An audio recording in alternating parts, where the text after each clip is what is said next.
In the quiet town of Haverfordwest, Wales, two girls lived in a world of their own. June and Jennifer Gibbons, identical twins born in 1963, were inseparable from a young age, their bond so intense that it defied all logic and worried everyone around them. The twins were often silent around others, refusing to speak even to their family. Instead, they communicated in their own secret language, a mix of sped-up English and Creole, and moved in perfect synchronization, mirroring each other's gestures and movements. This unusual behavior earned them the name the Silent Twins, a nickname that would stick with them their whole lives. From the outside, the Gibbons twins appeared to be merely shy or perhaps painfully introverted, but their bond went far beyond what anyone could understand. Teachers and psychologists tried to encourage them to interact with the world, but nothing seemed to work.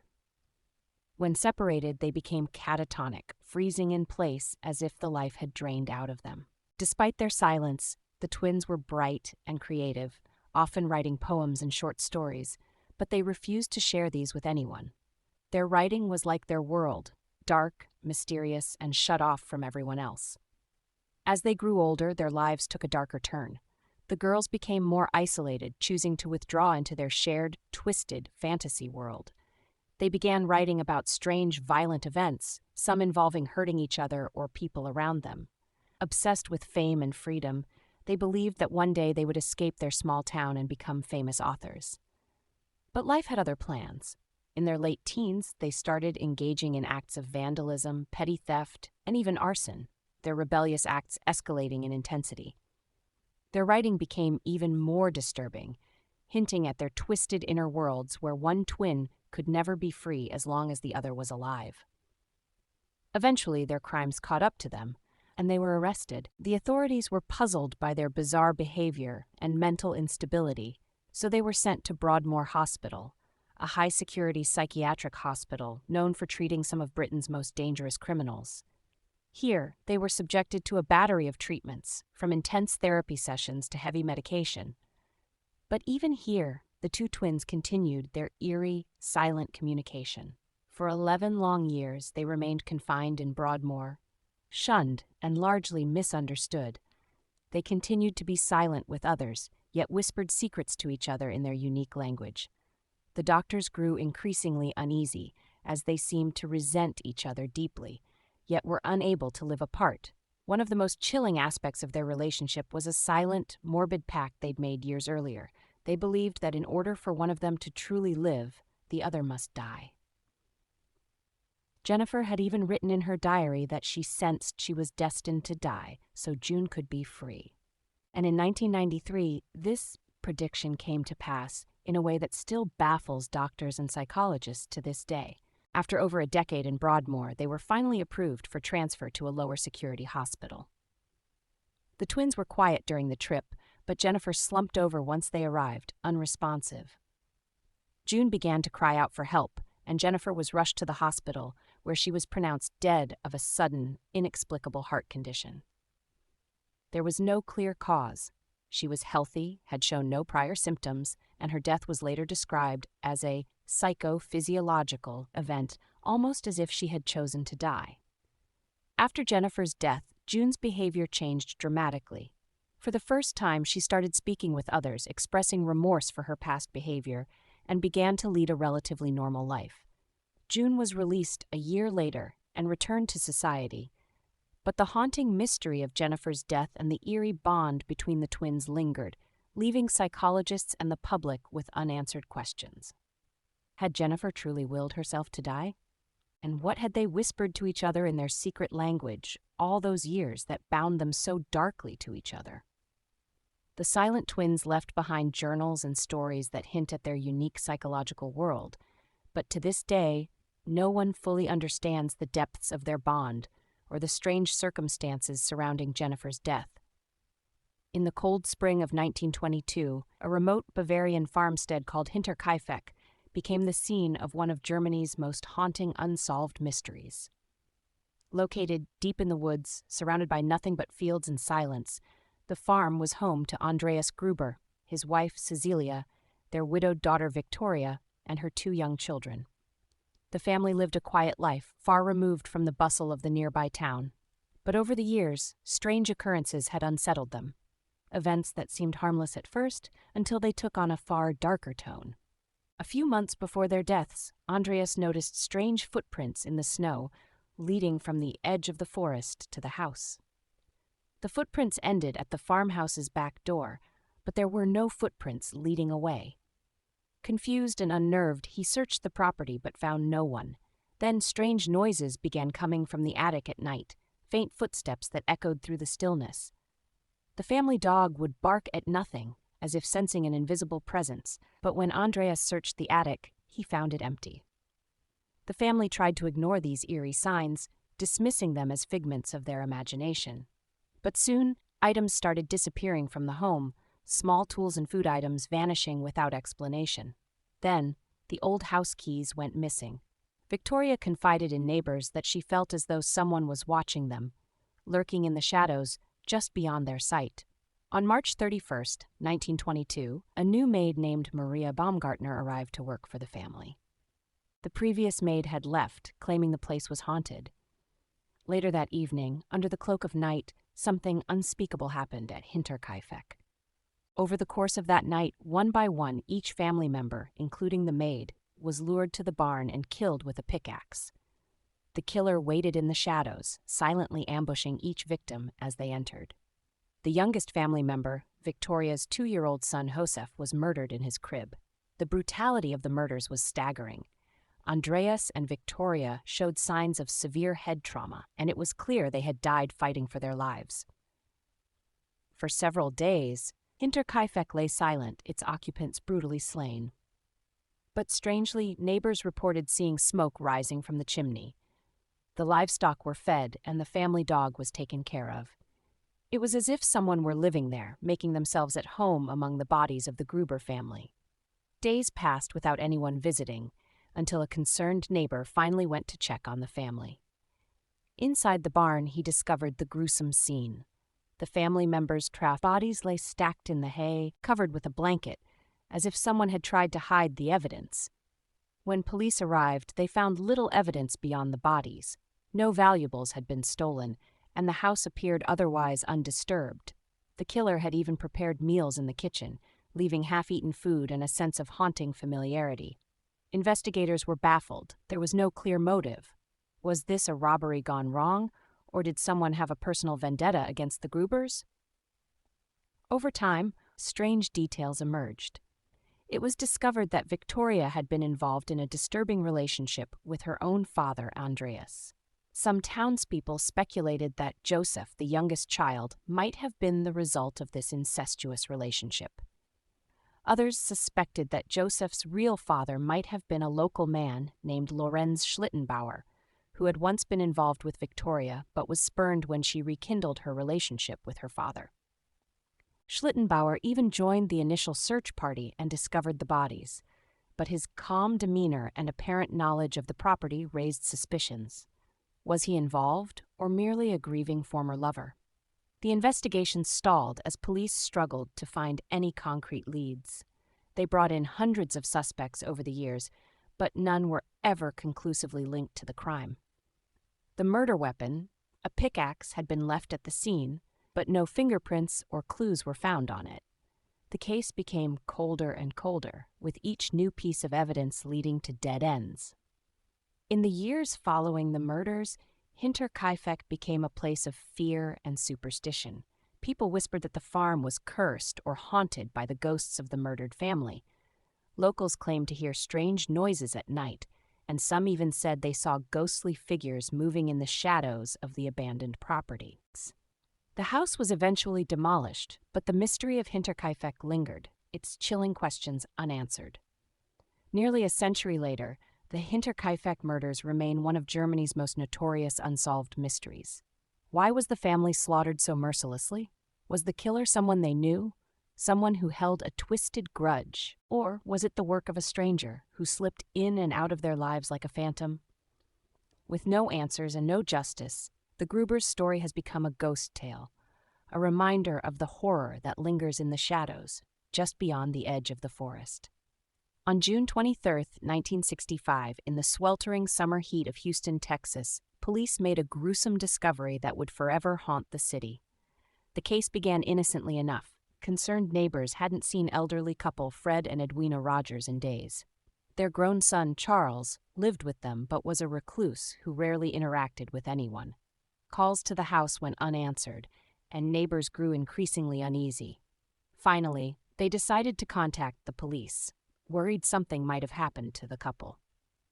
When officers arrived and forced their way into the Rogers home, everything seemed normal at first glance. There were no signs of a struggle, no blood, and no disturbance. But as the officers moved through the house, a strange odor began to fill the air. They followed the smell to the kitchen, where they opened the refrigerator and were met with a horrifying sight that would haunt them for the rest of their lives. Inside the fridge were what looked like butchered pieces of meat stacked on the shelves, wrapped carefully in white paper.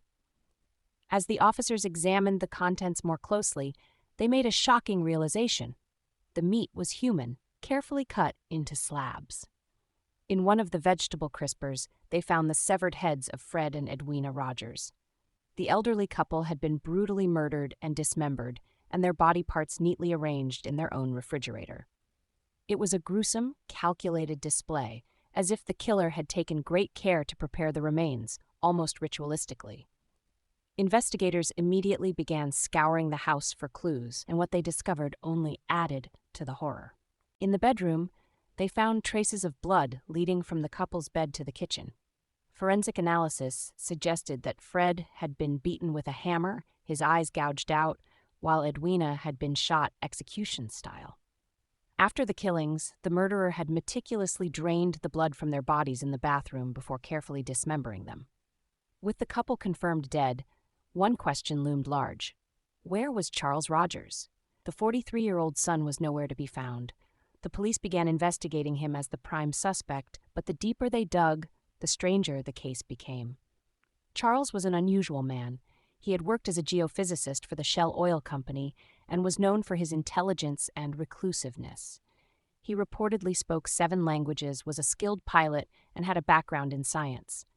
However, he'd left his job suddenly years before, and since then had lived a hermit-like existence, barely interacting even with his parents.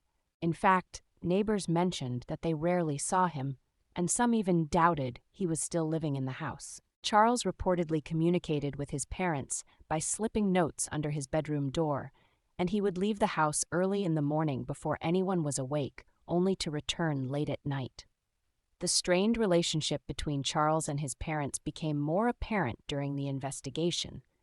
Friends and family described Edwina as domineering and manipulative, while Fred was rumored to be abusive. Some theorized that Charles may have snapped after years of conflict, but as the police searched for Charles, he seemed to have vanished into thin air. There was no trace of him, no credit card activity, no sightings, nothing. It was as if he had simply evaporated. A deeper investigation into Charles's background revealed strange and troubling connections. Rumors swirled that he may have been involved in espionage, possibly working as a contract spy during the Cold War. Some believed his intelligence work required him to stay under the radar, which could explain his reclusive lifestyle. Others suggested that he might have had connections to organized crime. The case took on an almost mythic quality as people speculated wildly about Charles's secret life, but none of this was ever proven. Years passed, and Charles Rogers was never found. Some speculated that he had fled to Mexico or South America, using his skills and knowledge to live off the grid. Others wondered if he had been killed himself as part of a deeper conspiracy, his body disposed of so expertly that no trace remained. But no concrete evidence ever surfaced, and Charles became an enigma, the suspected murderer who vanished without a trace, leaving behind a refrigerator full of horror. The Icebox murders remain unsolved to this day, a chilling mystery that has baffled investigators and haunted true crime enthusiasts for decades. The Rogers house was eventually demolished, but the unsettling legend of what was found in that refrigerator lives on. Who was Charles Rogers, really? Was he a brilliant man, pushed to madness by years of familial conflict? Or was he a cold-blooded killer with an agenda no one could understand? Even after all these years, one thing remains certain. The Icebox murders stand as one of the most chilling, bizarre, and unresolved murder cases in American history. On a warm summer evening on December 1st, 1948, beachgoers at Somerton Beach in Adelaide, Australia, noticed something unusual. The body of a man, lying propped against the seawall, his legs outstretched and feet crossed, as if he had simply fallen asleep while watching the waves. But this was no ordinary scene. The man was dead, and what followed would become one of the most perplexing mysteries in history. Next story. The stranger was impeccably dressed in a suit and tie, despite the heat, with polished shoes and a half-smoked cigarette resting on his collar, as if it had fallen from his lips. There was no sign of struggle, no obvious cause of death, and no identification. As police arrived and searched the body, they found only a few mundane items: a comb, an unused train ticket, chewing gum, and a packet of Army Club cigarettes, curiously containing a different brand of cigarettes inside. But the most unsettling detail was a small, crumpled scrap of paper tucked into his pocket. On it were two words printed in elaborate script: Tamam shud. Tamam shud is a Persian phrase meaning it is finished or ended. The phrase itself was mysterious, but it became even more baffling when investigators discovered that it had been torn from the last page of a rare copy of the Rubaiyat of Omar Khayyam, an ancient collection of Persian poetry about life, fate, and death. But why would a man, possibly in his last moments, carry such an enigmatic message? And why did he die on a beach with no identification, as if he wanted his life to vanish with him? With no ID, the police turned to his clothes, searching for clues. Oddly, every label had been carefully removed, making it impossible to identify where his garments came from. His shoes were pristine, not what one would expect from someone wandering around beaches. The body itself offered few answers. He was in excellent physical condition, around 40 to 50 years old, with clean hands and manicured nails. This seemed odd, especially given his lack of possessions. Could he have been a professional, maybe even a spy? As investigators combed through the case, they found that 2 weeks earlier an unclaimed suitcase had been left at a nearby train station. Inside were clothes with the same labels cut off, just like the clothes on the body, and a strange assortment of items: a screwdriver, scissors, and a sharp knife, all consistent with tools that might be used in clandestine activities. But the suitcase held no identification, nothing that could definitively tie it to the dead man on the beach. As the story gained national attention, a breakthrough came from an unlikely source. A local man came forward with a copy of the Rubaiyat he had found in the backseat of his car, abandoned near Somerton Beach around the time the body was discovered. When the police examined it, they found that the final page had been torn out, a perfect match for the Tamam shud scrap found in the man's pocket.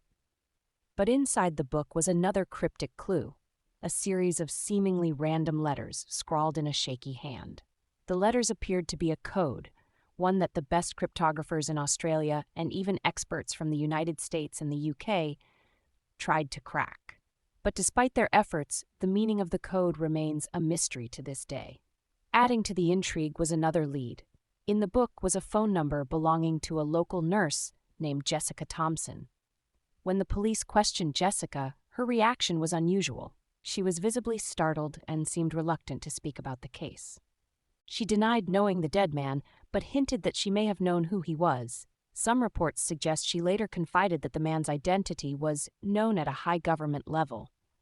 Was this a case of espionage during the height of the Cold War?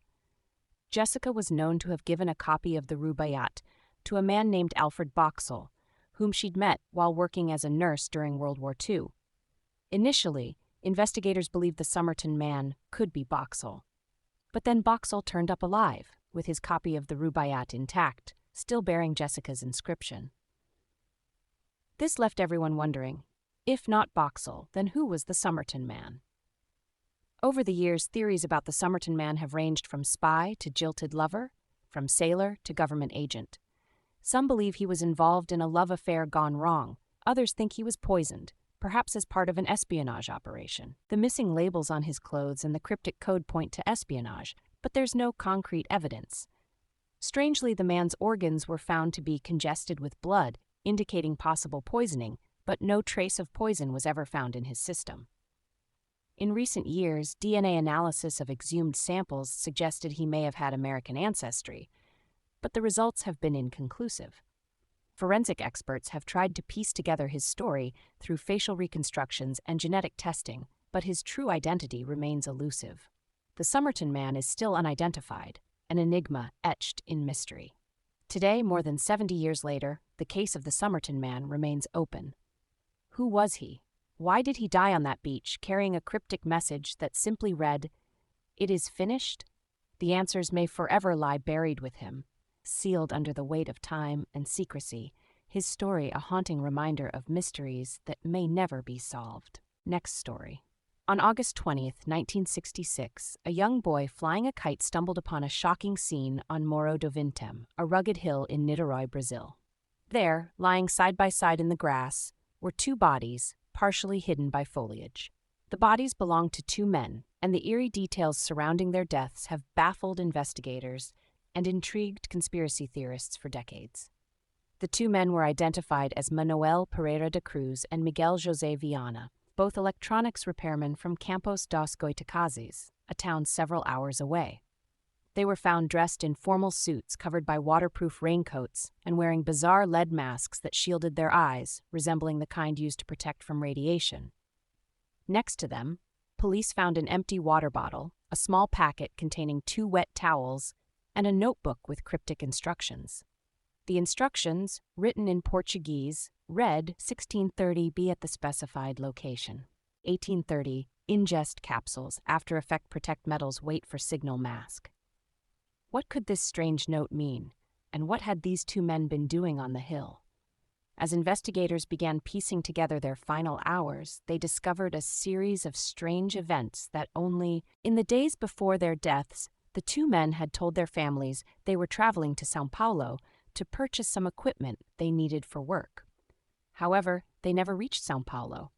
Instead, witnesses reported seeing them in Niterói, where they had withdrawn a large sum of money, purchased the waterproof coats, and visited a local bar.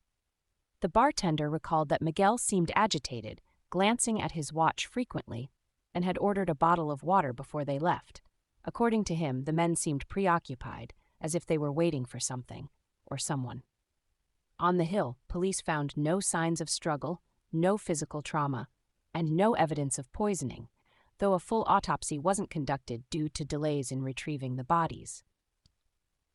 The capsules mentioned in the note suggested that the men had ingested something, but without an autopsy, it was impossible to determine what. The mysterious note, the lead masks, and their strange behavior before their deaths led many to believe they had been involved in some sort of ritual or experiment. In fact, family members later revealed that both men had been fascinated by the occult and were involved in a local spiritualist group.